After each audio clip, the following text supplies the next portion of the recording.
to the second in a two-part webinar series. My name is Declan. I work in the Specialist Social Prescribing Service. Just behind me is James, just over my shoulder, who will be presenting today. This is a second part of the webinar series around autism and working with neurodiversity. The first one is available to watch back on the DHI Facebook page and on YouTube, and this one will be as well once we've finished. If you have any questions during the webinar, during James's presentation, please feel free to just comment, and I will be keeping an eye on the comments on a separate computer, and we'll go through those towards the end. We're going to try and block out about 10-15 minutes for questions. Pretty sure that's it, James, so I'll hand over to you and let you get started. Excellent.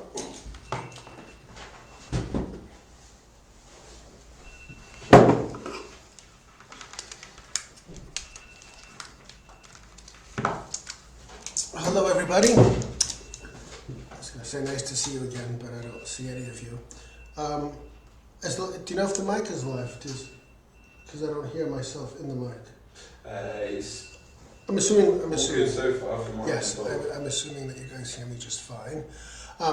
So as those of you who were at the first session will recall, session one that I covered was mainly to give you some background information on autism spectrum and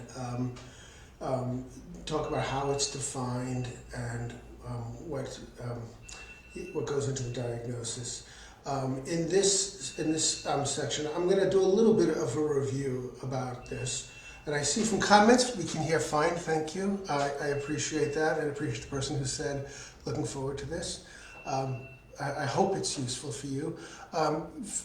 Do also feel free to post questions to Declan, who will then chat with me about it. Structurally, we'll go about an hour. What I'm hoping to do is to stop with about 15 minutes to go, to build in time so I can field some questions. So I ask anything that you like. And so we'll get right on it. So as we discussed in the first webinar, the way I see it is autism has two main components. One of the components is difficulty with communication. That could be communication in a group setting. That could be communication one-to-one. It could be written communication.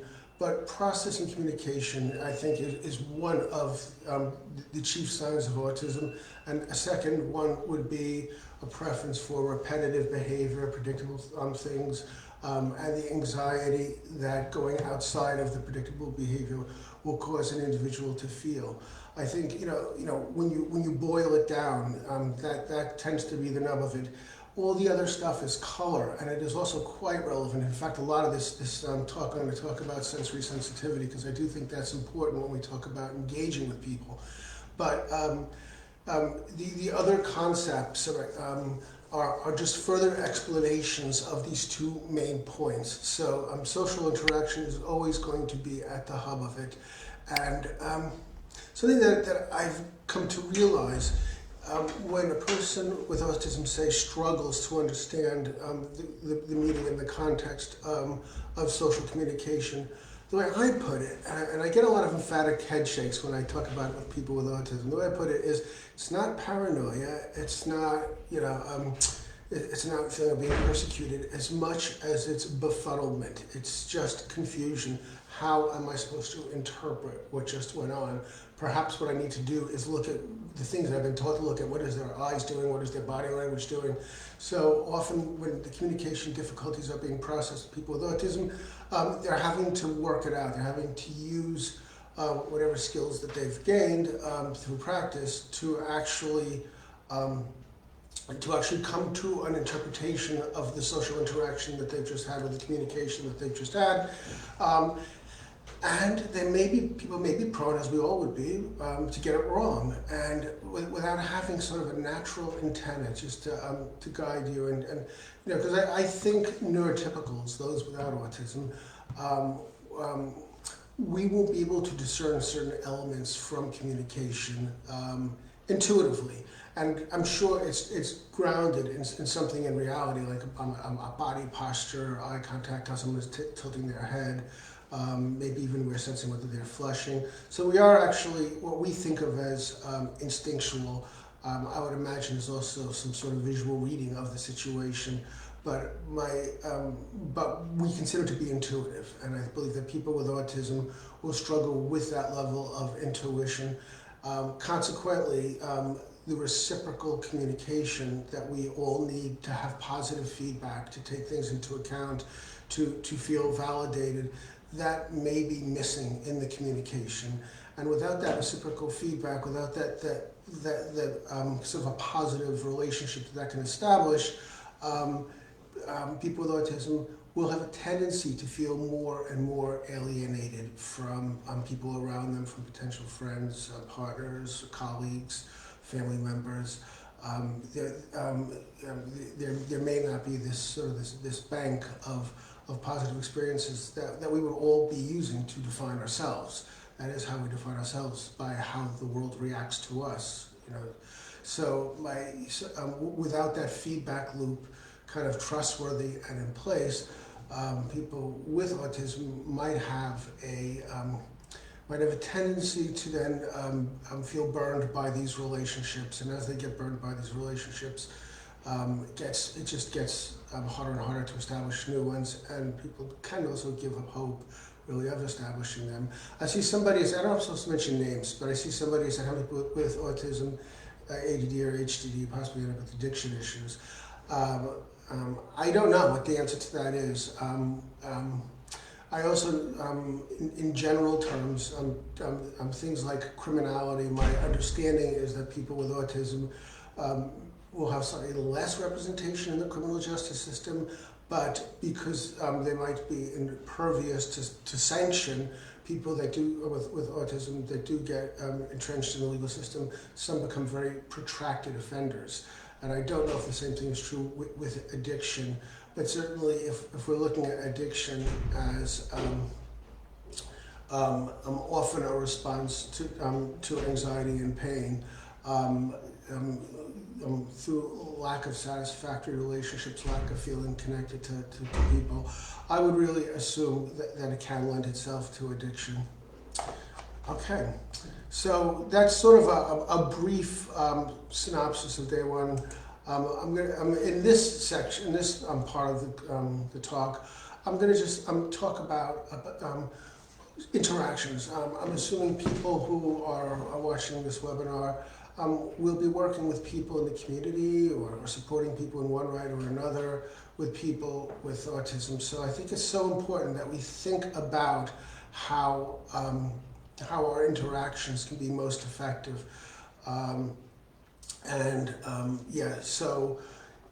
What I'm going to be focusing on here, and this is actually gleaned from training that we do for social workers at BASS, when social workers are carrying out CARE Act assessments. So I think it's important that we build a strong foundation to how we engage. A lot of people who've tried to engage with people with autism may feel that it was difficult, may feel that they had some difficulty establishing some relationships. I'm hoping that some of the things we discuss can be helpful in terms of just working through that. When I engage with somebody with autism, and as I said last week, my referral system to engage with me, you have to have autism, live in our service area, and be over the age of 18. So we work with a lot of people who come into our service that hadn't previously been engaging with us, whether we've diagnosed them or whether they've moved to the area or just found out about us. And I think what's really important when establishing the communication, so I'm taking this almost like chronologically. Say you're going to meet somebody with autism and kind of a new situation. I think it's important to plan the contact. One thing I do when somebody asks me to speak with somebody who I don't know is I will try to get a sense of what the preferred mode of communication. Often the initial one will be an email, because that's how I'll find out about somebody. They'll give me the email address.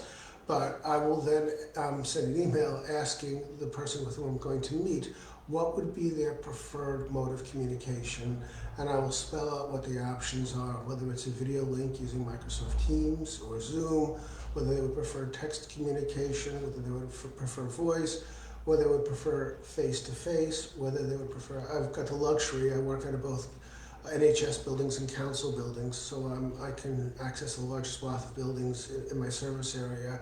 So I'll also give them that option. Would they like to meet at a council building or in an NHS building? Would they like me to meet them at their house?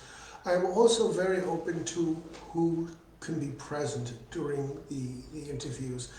As I don't know, as professionals with a statutory body like the NHS, we're and being guarded by a lot of GDPR and confidentiality rules, there's an emphasis on speaking directly with the person, with the service user you're working with, and sometimes wanting to meet with them alone. I don't believe that's the most useful way to engage with people with autism. I often will let people know that anybody within reason who they want present to support them can be present. And I think that's huge. I think there are many people who will really want a parent or a partner or a friend to be present. And I will, also not insist that no, you do the talking. Your mother, who's here to support you, she could be here, but she can't speak. No, I think it's also consistent with the Equality Act, which I hope to go over a little bit later as well, in terms of a reasonable adjustment to allow somebody who's supporting the person you're working with to engage, to speak on their behalf. As a social worker, I've always found that when parents, I used to work with children, and sometimes you have this belief that if a parent is always speaking over their child, they're hiding something. And I think professionals can have a lot of suspicions when somebody else is taking over with the communication. I had to toss that out when working with people with autism, because the patterns of support that family members or partners or friends or whomever of doing the talking for them. Yes, you like the person to develop the skills to speak for themselves, but I fully understand that the task is a lot more daunting when you've got autism to just, speak even if it's in a casual, friendly, and informal basis. So I would really urge you to think very openly about how you consider the interview, how you consider meeting the person, making sure that anybody the person brings to support them is welcome, and the limits around the communication can be defined as the conversation goes on. But I think it's just really important that we acknowledge the fact that concepts that are comfortable for neurotypicals may not be so for people with autism. Self-advocacy, talking about oneself. I think we love to talk about ourselves. It's our preferred form of small talk. But those concepts will be foreign and anxiety-producing to somebody with autism. So it's just important that we reach people where they are, and we let them know that our goal is to facilitate positive interactions. Whatever achieves that is fine. Is something that can be very, very useful. One example is there are people I've worked with. I've never seen them and I've never heard their voice, but I've engaged with them on Microsoft Teams only using the chat function. And I would advise you to get very comfortable with that sort of interaction. I think if that's the only way someone's going to communicate with you, you may not be comfortable with it. I might not be. If you don't see somebody, it's kind of hard, to know how you're being received. If you're blabbing on and on, are they even still there? Are they reading their emails or texting? So there is, as a professional, there's an uncomfortable feeling when I'm not getting that two-way feedback with the communication. But you got to park that at the door and just allow the type of communication to be defined, to be the person you're working with, to empower that person to really decide on how that groundwork is going to look. I also will try to find out as much background information about the people with whom I work, whether it's talking to or refer parents, friends, I try to get an understanding of how I'm going to be received and how much anxiety might have been encountered before the actual meeting. I try to, as I said in the previous week when we discussed this, try to keep everything as black and white as possible, keep the language as clear and as focused as possible, try to keep it free from metaphor. Don't expect, humor will work. The challenge is to do that and not patronize the people you're working with. And that means talk down to them. Okay, that's my one joke. That's my one joke. I throw that in this training every time. If you were autistic, you might not get that. Or you might. So the challenge is to make it receivable without making somebody feel as though you're belittling them. That comes with practice. And that also comes, I think, with learning about the person. If I read that somebody's got, say, a special interest or something about them, whether it's musical ability or just something that I can use a hook, it's often a good way to break down the barrier. So when you're first meeting somebody, when you're in that awkward phase, be sensitive to the communication style, and it's okay to ask, do you have any special interests or hobbies? Allow yourself to be diverted to an area where they're feeling a sense of mastery. That's, I find, an excellent way to open people up. And something, again, I'm sorry if this is too much repetitive from the first webinar I did, but I think these are really important points. Do consider the venue. Do consider where you're going to meet that person.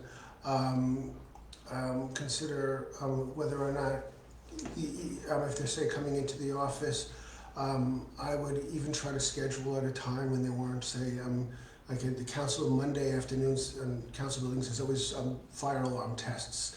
So in most cases, I would try to avoid them coming in during that time. I try to think about the stresses that the environment is going to produce. And I try to make it as kind of low arousal areas as possible. And again, I give a lot of credence to people deciding where face-to-face meetings take place. And as I said earlier, an advocate or somebody to support the person, I think, make it very clear that this is something that they can access as well. And also, something I like to do when meeting with people, when setting up that positive relationship, is let the person know what you'll be discussing. Even sending an agenda, or if that's too formal, just giving an outline of what the meeting will cover. Also, I make sure people are aware of the time frame. Do keep in mind that when you're meeting people with autism, particularly if you don't have an established relationship with that person, the anxiety before the meeting will be something that you may not be expecting. That there'll be a lot of focusing, a lot of thinking about it, and a lot of wondering on how it's going to go, and that anxiety can build and build and build. So one of the ways you can address that is by letting people know how long the meeting is going to take, what you intend to cover. I also, I have a little set thing I say, which is I do this stuff for a living, and I can talk about my service in my sleep. I'm going to be giving you a lot of information. Please don't feel like you have to remember all of it, and I will put everything either in an email or a letter or a text. However the person wishes to receive the information. And when I do so, I will do what I think is adapting the communication to good practice with autism. And my emails will not be overly wordy. Some people hate bullet points, but I think I like bullet points, and I think also whether you're using actual bullet points or you just want to make a list, but keeping it kind of short and punchy, keeping it very direct, so it's accessible, and the person reading it doesn't have to sift through what might be offhand conversation, humor, too much distracting stimuli. So I try to keep an email covering what we had discussed or however the person receives the information. as clear, as focused, and as simple as possible. I guess I think it goes without saying that it's important that we're punctual when we work with people in a professional capacity, and this can sometimes be a failing of mine that I try to work on. But do keep in mind, if you're working with somebody with autism and there is a heightened level of anxiety prior to the meeting, if you're late, and if I'm late, I'll take it on the nose there, the anxiety at that point will start increasing when they had expect you. So by the time you arrive, if you arrive 15 minutes late, there might have been 15 extra minutes of increasing anxiety that can work against establishing a good relationship and covering the things that you wish to cover. So I think it's really important that that we are that we're on time. That also means not going over. When I tell people how long, what time I'm coming, I'll tell them how long the meeting is going to be. Clearly, I think there are times when you can go over if in your judgment it's being very well received. But if you're unsure, I think the ending is nearly as important as the beginning time. If you say you're going to be talking to this person for 1 hour, at the end of the hour, unless there's a real strong invitation, to extend it, I think it's important that you do it, that you show that you're keeping to it, because it's not just that meeting that we're going to be dealing with. You're going to be dealing with future meetings, and if you go over and that created anxiety, that thought might be on the person's mind the next time you meet them. So it just starts a good pattern that you're able to actually hopefully continue with, and be very try to be as aware as I can of the interaction style of the person I'm working with. Some people don't expect necessarily eye contact, and I do a lot of talking about eye contact with people with autism, and we've all come to the conclusion that eye contact is kind of overrated. Somehow people think you're being more honest when you look at them directly in the eye, but they could be lying to you directly. So it's just funny that I think that eye contact is probably not all that it's meant to be, because it's this perceived genuineness which might not be there. But don't expect eye contact. Don't expect necessarily 100% clear communication from the person with whom you're speaking. Muttering or mumbling could be a function of the anxiety around that interaction. Could just be the communication style of the person with whom you're working, and it could be something that's tried and tested as a way of reducing their anxiety. So I try hard to really understand the communication style of the person with whom I'm working, and I try very hard to be as accommodating as possible to that style, and we demonstrate this, and I think we demonstrate this by being patient with the person that we're working with. We understand that it could take that person longer to feel at ease, and also longer to formulate a response. Something that you just have to be comfortable with when working in the field is pausing, letting the person come up with their thoughts and resisting that ever-present urge to finish their sentence for them, which is something that, when somebody is struggling, it's uncomfortable, you almost want to finish the sentence for them. You want to, you think you're being helpful, but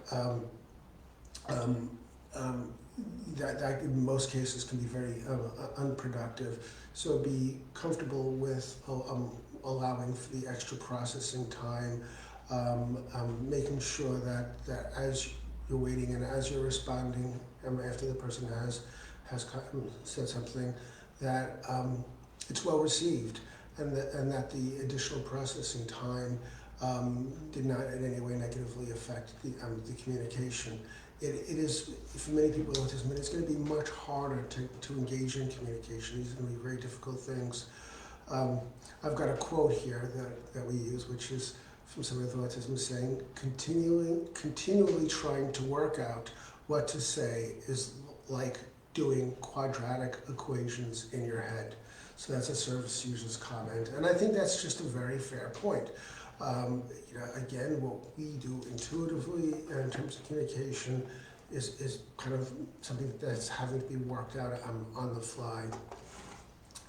I often believe my contact details. I can with the person and make sure they have a chance to contact me after, and also letting the person that I'm meeting with know that the care of the friend, the support worker who might have been present at that first meeting is continually welcome, and really kind of building in as much support as possible so that future meetings are also, have the best chance of lowering the anxiety.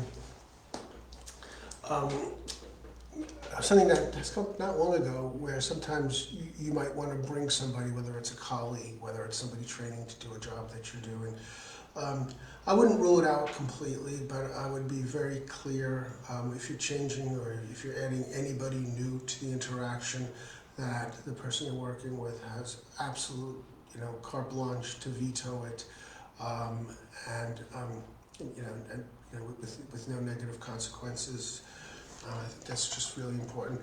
And also the time scales of which you're going to follow up is important. Again, remember that with the heightened anxiety, there's this need for consistency on our part. So when I tell somebody, I'm going to give you an email minute of all the things that we've talked about today, and you will get it no later than Friday afternoon, or you get it on Friday afternoon. It really becomes up to me to make sure that happens. Here's another quote. Make a good first impression. Be on time. The first time I meet somebody, I usually put them into one of two categories, friend or not. And then I don't like to change my mind about the decision. So I think, that is a good quote, because again, it shows that, you are setting the groundwork for future interactions. So it's important to be consistent, dependable, calming, upfront and honest as much as we can. And what I like doing, and I think it's really useful, this really does pay dividends, is giving the person feedback on how it went, how the interaction went. Obviously, you're going to want it to be focused on the positives. But again, this works to the principle that, a neurotypical may know kind of instinctually when you get along with somebody. There are people you might meet at a dinner party, they're not necessarily your friends, but by the end of the night you'll be exchanging contact details and so forth. You've made a friend, because we have a good inbuilt sense of when an interaction is going really well, and we have things in common, and when it's rewarding. I don't assume people with autism spectrum are going to have that or trust those impressions when they do have it, because again, life experience might have taught them otherwise. So I think it's really important to say, hey, that was really excellent. You did really well. We talked about some difficult things, and I'm just impressed by the way you expressed yourself. You made your point very well clear, and you did it in a very calm and friendly way. However, you want to use your communication style to communicate that. But I think giving feedback, some sort of like analyzing, and I think as a social worker, I'm a serial analyzer of all interactions anyway, so that for me is kind of a normal thing that I do. But I love to say, thank you for meeting with me. I found that fantastic. I think that's, particularly, if you know that it went well, or if your perception is that it went well, bring that out to the fore. Let it be a positive interaction that will be hopefully reinforcing for future future interactions. And in terms of like openers and ways to connect, we often advise people to think about things the person is good at, what are their hobbies and special interests. Also, what are the things the person does not like doing? I find that to be a way of demonstrating an understanding of their lived experience, and it can remove the need for that person to feel, oh God, another new person that I've got to explain things to.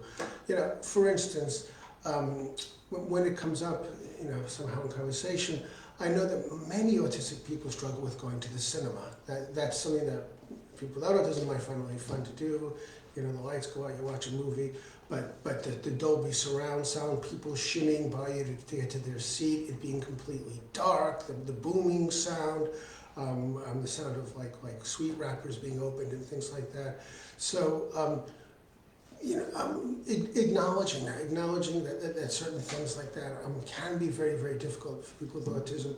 I think what you're doing when you're doing that is you're gaining credibility, that you're understanding their lived experience. I think part of having autism is having poor theory of mind, poor reading other people, reading what they're perceiving. So you can't assume that just the interaction alone is going to serve as the reinforcer for future interactions. So demonstrating an understanding of what they're going through, and being able to recognize also signs of anxiety, signs of stress, and techniques for reducing that anxiety. Often I will try to model deep breathing. I will slow down the pace. I will try to use less impactful language. I will, in a not threatening way, acknowledge that the conversation and the interaction might be causing some anxiety. And I won't say something like, how do you propose we reduce the anxiety? Something like that is so open-ended. I'll try to take the lead under those circumstances and maybe steer it back to a special interest, steer it back to something that is familiar and hopefully going to be well received.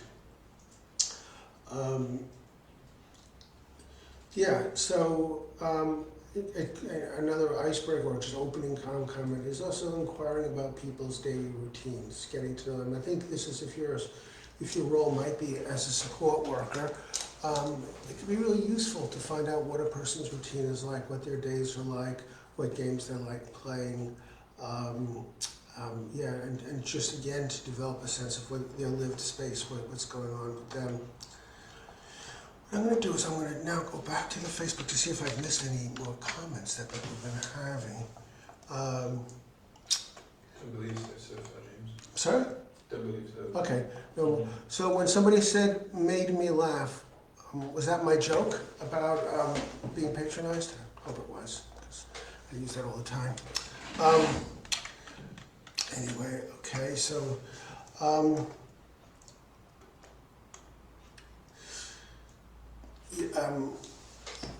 I think as professionals, what we try to get people, as a trainer, what I get people to do is to understand what the world feels like if you're autistic, to try to get people to feel that to a certain degree I get it. And I think that's something that people said to me, yeah, you do get it. And I love when I get that feedback, because it means that's my role, that's my job. So it means that I'm getting it somewhat correct. And one of the key points is autism is a lifelong condition. It doesn't mean that the difficulties are always going to be at the same level, but it's okay to acknowledge, that the anxiety, the preferences to say avoid groups and things like that might always be present, but you can also use sort of the positive spin. And I often explain to people, skill acquisition, learning how to cope. The anxiety might still be there, but what you can change is what you use to help yourself to cope with the situation. It could be also good, maybe filter yourself. Think about what you say and how it's going to impact the person.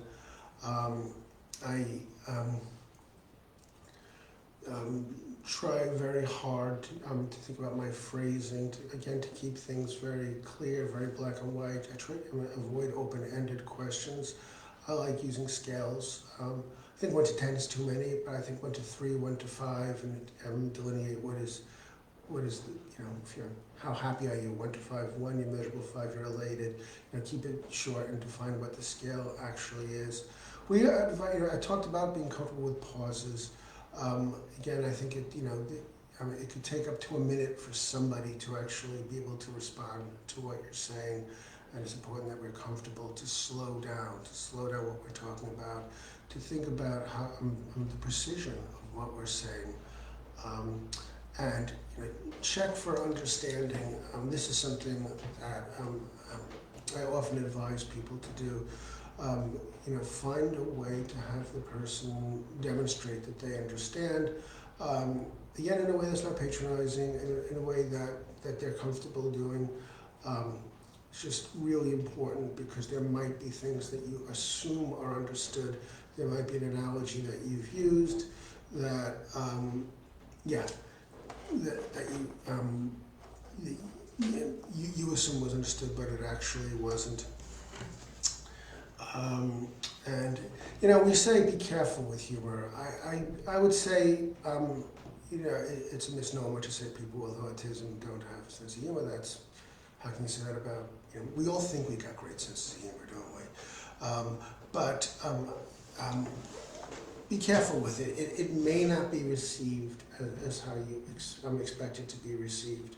It may be something, I think when you get to know the person well, I think you get to get a sense of how humor can be useful or when humor should not be used. And in terms of your empathy and your understanding of the perspective of people with autism, if I say, take fears and worries seriously.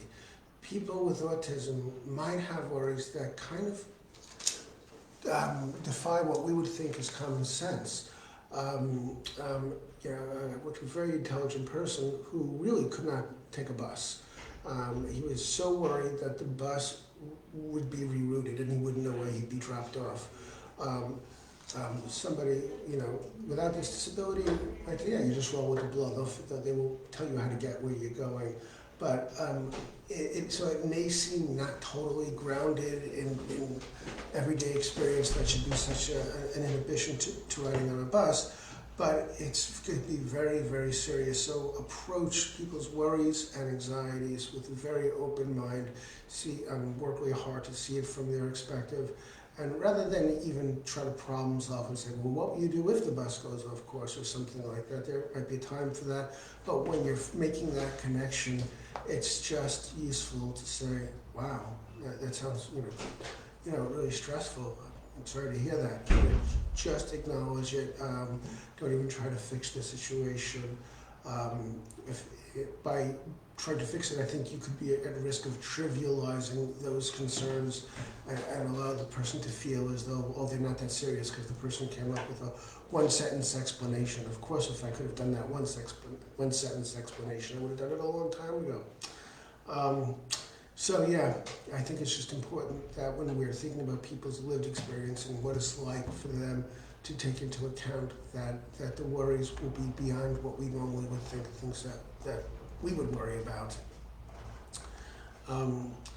Okay, I want to talk I'm going to struggle because I wanted to 15 minutes for question and answer. I wanted to talk about some of just the tools that I use when I'm working with people. And one of the main tools that I really love to use is the Equality Act 2010. I don't know how many people are very familiar with it. It is my bludgeon to challenge services that piss me off. And I've used it multiple times. The Equality Act, in short, sets out a list of protected characteristics, and those characteristics are covered against discrimination. And more than discrimination, the concept that I work very closely with when it comes to the Equality Act, and I would really suggest that you guys get familiar with this, because this is how you could change the interface for so many different other people who are working with the people with whom you work. And that is the concept of reasonable adjustments.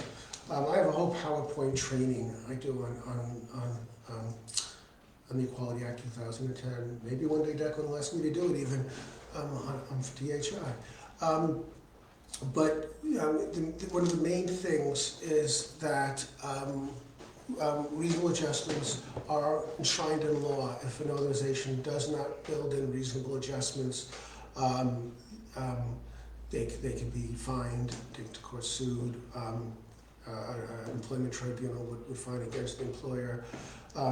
But when we talk about reasonable adjustments, they need to be reasonable. I think that's something as well. It cannot be onerous for the organizations. So I spend a lot of my time in my practice working with other people who interact with the people with whom I work to talk about reasonable adjustments. And I focus on the fact that it needing to be that difficult, but not doing it can be really, really stress producing for people that we work with. For instance, if a person wants somebody in with them when they're having a one-to-one with their manager, and if the manager says, no, our rules are, it's just one-to-one, me and you can't have friend, partner, or whomever in with you, because supervision is the manager and the person, not allowing that support can result in that person going off for stress, their job having to be filled in the meantime, and just the whole terrible thing about being out of work for that person who was unable to handle it, then having to come back and deal with colleagues and that. Whereas a simple adjustment from the manager was, yes, you can bring your wife, your partner, your friend in when we have a one-to-one, so they can help you process the communication that I'm doing. I consider that to be, not that onerous for that organization, but not doing it can result in just huge problems. So another concept that I like to talk about, I might be getting it wrong, I think it's called key public sector equality duties. And that's something that's important to keep in mind when you're dealing with anything that's in the public sector of the state.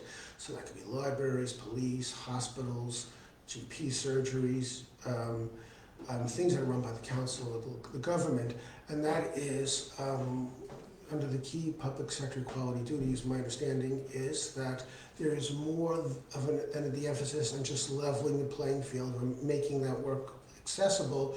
The emphasis on is promoting the rights of those who have disabilities. So if it's a government organization, there is even a greater responsibility to build in the reasonable adjustments and to build in adaptations to the work. I actually remember one case where I worked with somebody who was at a college and she couldn't wear her lanyard because she had sensitivity around her neck, and the school was being completely non-cooperative, saying, no, we will discipline you, suspend you if you don't wear your lanyard. They asked me for help. I reminded them of their key public sector duties, and they ended up giving her one of those little hip ID things, that's on a little string, so she didn't have to wear her lanyard. Initially, they could have done that from the beginning. They didn't want to do it because what the school said, what the college said was, if we do it for you, we're going to have to do it for all the students. For me, that's a buzzword. You don't have to do it for everybody. Something that is a reasonable adjustment is based on the person's disability, and you don't have to do it for everybody. You have to do it for the person with whom this is addressing their disability. An example I'll give employers is when I say that, would you use the same line if one of your employees needed a wheelchair ramp to get in the office? Would you deign to say that we're not going to give you a wheelchair ramp because if we gave you one, we would have to give everybody who works for the organization a wheelchair ramp? No, that would be baloney. So it's important when we think of reasonable adjustments built into the Equality Act that it can be very specifically tailored to the person's needs with whom has declared the disability. And so a lot of, when it comes to job retention, a lot of my approach is to work with organizations so they can understand reasonable adjustments. They can also be things like how close somebody is sitting to an open window, if they're sensitive to breezes, if they don't, often they will not want their desk, if they think about their desk positioning, and they won't want their desk in a very public area, say like right next to the lunchroom or something, because there'll be a lot of shuffling past them, and a lot of smells, a lot of interactions will be not well received. So you think about positioning. You think about also, I advise people to think about how they give information. So if someone's job is changing, what is the ideal way to express that? Whether it's email, how much time to receive that information. So I think it's really important for us as professionals to be aware of that bit of legislation and use it when we think that somebody's rights are being violated. A common one I'll do with that is when I'm supporting people at PIP or ESA or Universal Credit interviews. Those are benefits for those who don't know or silly acronyms. When someone applies for benefits, and if you're supporting somebody applying for benefits, often the worker for the Department of Work and Pensions will say, "I'm talking to Bill and only Bill. Do not speak for Bill. Do not speak up for him." And even tribunals will do this. They'll argue that the person with autism has to do the talking. That is when I will chime in and I will say, "You are violating the Equality Act. This person needs this as a reasonable adjustment." Because autism will often manifest itself in communication issues, and do consider this to be due to his disability, and I'll just be very clear about that. So I bandy the bat. I think it's really important to do that, to let people know what their responsibilities are. I'm going to quickly, we're getting into the point I wanted to do question answers. I want to just go over some of my slides, which you can't see, because we're going to figure out how to make it work with Facebook, to see if there's anything else I wanted to talk about. And this is the stuff that we train social workers on. And so a lot of this stuff is we've discussed already. Be aware that the anxiety level of somebody with autism will be higher than they're letting on, or whether you would expect would be logical from that situation. Be aware what causes the anxiety. I think often when it comes to putting people at ease, I work with, it's so important to think of what you're wearing. Think of whether or not you're wearing cologne or perfume or loud clothing. Can even cause some anxiety. Be aware of the lighting of the room. Be aware of all the sensory inputs that are going on. I think I said last week, it's cool to say, do you know if you've got any sensory sensitivities to the person with whom you're working? Because often they will know about it. They will tell you what gets them. And I think, like jewelry, patterns of clothing, sense, our proximity to the person with whom we're interacting with are all things to take into account when we're doing face-to-face work. Think about using other things. I've worked with people, and I think those of us who do professional engagement will know this happens effectively, is that often sitting face-to-face with somebody in a room, in a stuffy little office, is not going to get the desired result. Sometimes you might want to go for a walk with that person. So, if your organization allows you to go for a drive with that person, going for a drive with them. Or sometimes even there are people I've engaged with who struggled with face-to-face. I've been side by side with them, so they're like it looks like we're both facing a wall together or something, but that way they don't have to worry about averting eye contact because I'm positioning myself so there is going to be no incidental eye contact. We're both looking in the same direction. I think that could be a really useful technique. You can experiment a little bit to see what works best for you when it comes to how your interaction style can be most effectively adapted. Now, it's 12 minutes to 1. What I would like to know is whether or not there are any questions. I'm looking at some of the Facebook chat here. One person asks, is there an increase in older women being diagnosed and why? My understanding is, in general, that females are being diagnosed more these days, and I think it's traditionally it's been considered to be more common in men, and I think that might not be correct. It's probably not correct, and I think that whereas other diagnoses, whether it's an anxiety disorder or something to that effect, may have been more common previously, but I think as people understand more, I think that women are being diagnosed more than men. Whether it's older women, not really sure. Do keep in mind that there are things that have been affected diagnosis rates. The amount of GPs that are aware of autism and are aware of the need for a referral, the same would be for schools and anybody else, because with the assessment, as I said last time, it usually has to be through a professional referral. So the people who would make the referrals, as their understanding increases, that could increase the referral for assessment rate, which could then increase the diagnosis rate.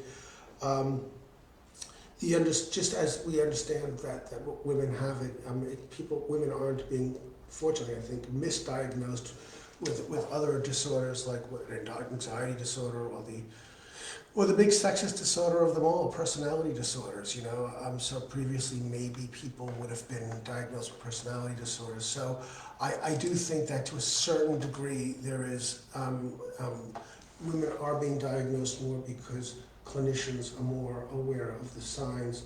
I think I said last time, there's a debate on whether or not women manifest autism differently than men. I can't really go into that here because that would really kill, we'd be here till 3 o'clock. But there is a real debate whether or not, you know, it will manifest itself differently amongst the sexes. I'm looking at a comment following discussion, eye contact being overrated. Would you recommend checking a person's preferences for eye contact? Or seeing if this raises a need for accommodation? Some neurodivergent people find eye contact with someone upsetting. How best to accommodate this need? I would, with autism spectrum, I would assume going into it that eye contact is not going to be a preferred thing. Of course, some people with autism may feel completely uncomfortable if you don't do eye contact, so it's going to vary person to person. But I'm going to assume the majority of people with autism will struggle with eye contact, and I will, you know, I'll be able to sense it, I think, and test it out by just seeing where their eyes are. I'm not fixing my gaze too persistently on somebody's eyes, but I certainly would not be at all averse to asking how they feel about eye contact. I often will, you know, make that quick. You know, why is eye contact so overrated? I could say to you, yeah, lend me £1,000. Of course, I'll pay you back tomorrow morning. Look you dead in the eye and be lying through my teeth. So it will be an experience that so many people with autism have experience with, have anxiety around. So demonstrating your familiarity with difficulty with eye contact, again, closes that gap, shows you understand their lived experience. And I think if there's one theme from this talk, if there's something I hope that I've communicated, and if I hadn't, I got it wrong, it really comes down to the fact that how well we demonstrate the lived experience of somebody with autism is the best thing we could do in order to establish that connection so we can help them. So once we've done that, we can move forward from that. But if the person goes away thinking, he or she just doesn't get it, it's going to be very difficult because there won't be that agreed starting point that you're moving forward from. And, you know, with that, you know, something that I'll say, don't know how to write or what this is, but I get good results.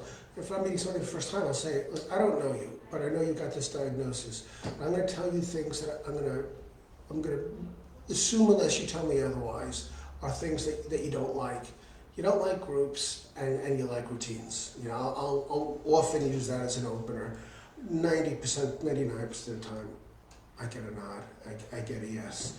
And once we've gone there, you know, then if your role is, say, supporting somebody accessing community leisure facilities or something like that, once you've established that, and once you then got your goal of taking somebody to the gym or something, you know, then you've got the playing field. Okay, so you don't like that, so would you like then to go to the gym maybe at a time when there's less people that are there? Or for women, do you want to go to just the women's only gym or something like that? You know, once you establish the common ground and once you're demonstrating that you're using that to inform your practice, I think what you do is you gain confidence with the person that you're working with, so you are in a position to where they're going to want to engage with you.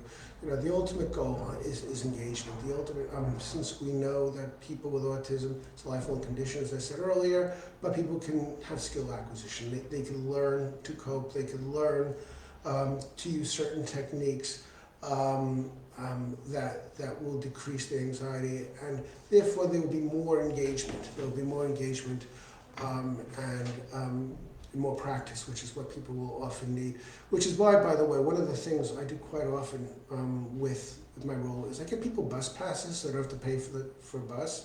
There's a whole legal process behind it, connected to the Road Traffic Act and benefits. There's a belief that you have to be on PIP, moving around component of mobility at the high rate, because that's what the government says is the minimum you have to have in order to get a bus pass. But that's not true. In fact, if anybody wants to email me on how to get a bus pass for people with autism, I could tell you what the law really says and how to do it. But I think increasing ways people can access the public and facilities in the public, I think, are part of our arsenal in supporting people with autism. And also when people get bus passes, my area called Diamond Travel Cards, you can get one for a carer as well. So if they're bringing somebody with them, they wouldn't have to pay for the bus either. And huge, that again, little things, that little thing of having a paid bus card could really be the difference between things going really well and that skill acquisition and positive experiences and that not happening. Are there any more questions? I don't think I've got any this time. I don't know. If you want to send me a question, I'm so concentrating on not going crazily long that I think that, yeah. I think we've covered them all. Okay, so if I'll come in, we'll maybe give people a minute or two to upload any further ones. And I certainly would be happy to repeat or expound upon any of the points that I've made thus far. Yeah, so if there's any other points that you would like me to review, I'd be happy to do so. I think you may have revisited it at the kind of when it first came in, but someone asked fairly early on about autism and ASD intersecting with addiction. Oh yeah, I did address that. You might have been in the room at the time. Yeah, I did address autism and addiction. And honestly, I don't know as much as I probably should. So I can't act like I'm an expert on that. So, I think one of the things that we notice, my view of people with autism are gentle sorts who are very, not very antisocial because of social anxiety. I do realize the people with whom I work are people who self-select into my service. And I think when that happens, you can have a tendency to think, people with autism are all lambs, but you can have people with very maladaptive behaviors, very dangerous behaviors. They simply wouldn't be accessing BAS, or we'd be risk assessing them so thoroughly that they wouldn't have the run of the show. So, I think that, in terms of criminality, in terms of maladaptive behaviors, I'm not as aware as I could be. I once read somewhere that people with autism are more prone to stalking behaviors. People with high-risk behaviors, people who are involved in the criminal justice system, a common offense for them could be around stalking because not realizing some of the cues that this behavior needs to desist. Again, that is said very anecdotally. It's not something that I teach and go over with people, but I did read that and I found that to be really fascinating. And in a weird way, it made sense to me because, again, it's like being, whether it's a hard and fast rule or whether it's something that's being said between the lines, people with autism at times could miss some hard and fast rules. That is really interesting about the bus pass. Can you let Duncan have info so he can pass it on? Can I just give you, I could tell you about the bus pass. I'll tell you one brief thing, and if you send Declan your email address and you wish me to contact you more directly, Diane Gurley, and I will do so. But basically, the way bus passes work is that in order to get a bus pass automatically, you need to have a license refused to you because on medical grounds, and that's in the Road Traffic Act 1988, I believe, 98 or 88, I'm drawing a blank. But I used to know the exact legislation. So in other words, say you've got epilepsy, you can't drive because of epilepsy because it's not under control. So that would be a clear time when you should be eligible for a bus pass, right? But then, under those circumstances, you'd be able to get some sort of letter from the doctor to DVLA saying this person can't drive because they have epilepsy. Now, what about somebody with autism who can't drive, can't operate a motor vehicle because of anxiety around social interaction, around noise and stimulation, around having to predict other drivers' behaviors? That person, they're not automatically excluded from driving if you've got autism, and B, they might not have gone to the trouble of applying for a license, taking a test, just to have it be refused because they can't do it because of their autism. So that's the difficulty. So if you're on PIP mobility, moving around for high, or you've had a license refused to be issued to you by the DVLA, you should automatically get a bus pass. But if you never went that far, how do you get your bus pass? And what I do, and I've been very successful, I don't know how wise it is even saying my technique on a Facebook forum, but what I do is I will contact the local authority and I will explain why, if they were to drive, their disability at this time could make them an unsafe driver. So processing a horn, honking, somebody crossing the street, and then, blinking lights, would cause sensory overload, therefore making it unsafe for this person to be driving a vehicle. And I'll list all the different things of how their sensory environment and how their social interactions prevent them from driving safely. And I will inform the local authority, because bus passes are issued by the local authority. It's a government scheme, but it's implemented locally, so it always goes to the local council where the person lives. So I will explain to that local council that if this person were to drive at this time, because it's not for life, at this time they would be unsafe to do so because of how their disabilities is interacting with their environment. And that's been very successful. Local authorities have been happy to issue bus passes. I think you're throwing the gauntlet on the ground. I think you're saying, this person drives, they could be dangerous. If you're telling them they can't have a bus pass because they could drive, you might share some of this responsibility. I don't know if that's an implied threat, but that's something I think that I'm de facto saying, that we're saying, and this person believes, and as a professional I'm backing them up here, that due to their sensory profile and due to their anxiety and due to their social difficulties, something like driving, we've got to predict another driver's behavior, is not called for right now for them. It would be dangerous. Therefore, I'm asking you to give them a bus pass. And if you don't, I guess we're assuming you think they're safe to drive. Maybe it goes too far, but that's kind of the bludgeon that I use to kind of get people I work with bus passes. Okay, I am going to leave it here. I hope this was interesting. I have no clue how it's been received. It's work that I'm very, very passionate about, as I hope has also come through. But it's been nice talking to you, although I don't know who you all are. Do keep in mind that if you're in the areas that BASS operates, Bristol, South Gloucestershire, Bath, and North Somerset, if you're working with somebody with autism, need support, contact us. Okay, thank you very much. Well done. What do I do? Just that big red button, I think. End this video. Bye.